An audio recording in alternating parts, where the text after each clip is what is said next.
वर्ष 2100 तक अनुमानित रूप से 70 से 75% जनसंख्या शहरी क्षेत्रों में निवास करेगी। यह परिवर्तन शहरीकरण के नए स्वरूपों को जन्म देगा, जो सामाजिक और आर्थिक संरचनाओं में गहरा प्रभाव डालेंगे। इसके साथ ही कैंसर के कारण मृत्यु दर में महत्वपूर्ण कमी देखी जाएगी, जिससे 80 वर्ष से कम आयु के व्यक्तियों की मौतें लगभग समाप्त होने की संभावना है। यह स्वास्थ्य देखभाल में हुई प्रगति का संकेत है। हालांकि आंखों की बीमारी मायोपिया का प्रकोप बढ़ने की आशंका है, जिससे अधिक लोग धुंधली दृष्टि का सामना करेंगे।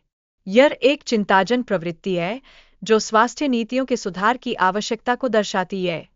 इसके अलावा आने वाले 75 वर्षों में हवाई यात्रा का अनुभव अधिक आरामदायक होने की संभावना है, विशेषकर बड़े विंडो वाले विमानों के उपयोग में वृद्धि के साथ। यह यात्रियों के अनुभव को बेहतर बनाएगा। भारत में स्मार्ट शहरों के निर्माण की दिशा में भी कदम उठाए जाएंगे, जो उच्च तकनीकी सुविधाओं से लैस होंगे। यह नई तकनीकों के माध्यम से घर के उपकरणों को कहीं से भी नियंत्रित करना संभव बनाएगा।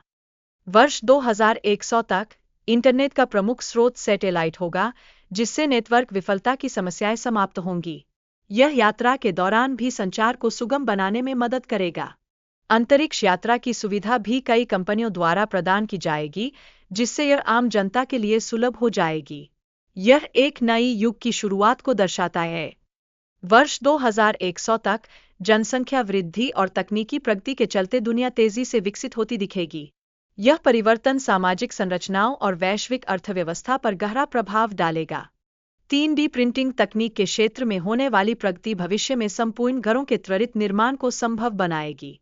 यह निर्माण प्रक्रिया को अधिक कुशल और प्रभावी बनाने की दिशा में महत्वपूर्ण कदम है। स्वचालित गाड़ियों का विकास मानव त्रुटियों को कम करके सड़क सुरक्षा को बढ़ाने में सहायक होगा। ये वाहन सेंसर तकनीक पर निर्भर होंगे, जिससे सड़क पर सुरक्षा के मानकों में सुधार होगा। होलोग्राफिक स्मार्टफोन का उपयोग भी बढ़ने की संभावना है, जो लोगों के बीच बेहतर संचार को प्रोत्साहित करेगा। यह तकनीक संवाद को वास्तविकता के करीब लाएगी और सामाजिक संपर्क को पुनः परिभाषित करेगी। भाषा में भी महत्वपूर्ण परिवर्तन होंगे, जो मानवता के विकास में महत्वपूर्ण भूमिका निभाएंगे। यह बदलाव विभिन्न सांस्कृतिक और सामाजिक प्रथाओं के सामंजस्य को दर्शाता है। विशेष रूप से हिंदी, जो आज लगभग 35 करोड़ लोगों की मातृभाषा है और 60 करोड़ लोग इसे दूसरी भाषा के रूप में जानते हैं, वैश्विक स्तर पर तेजी से बढ़ती जा रही है।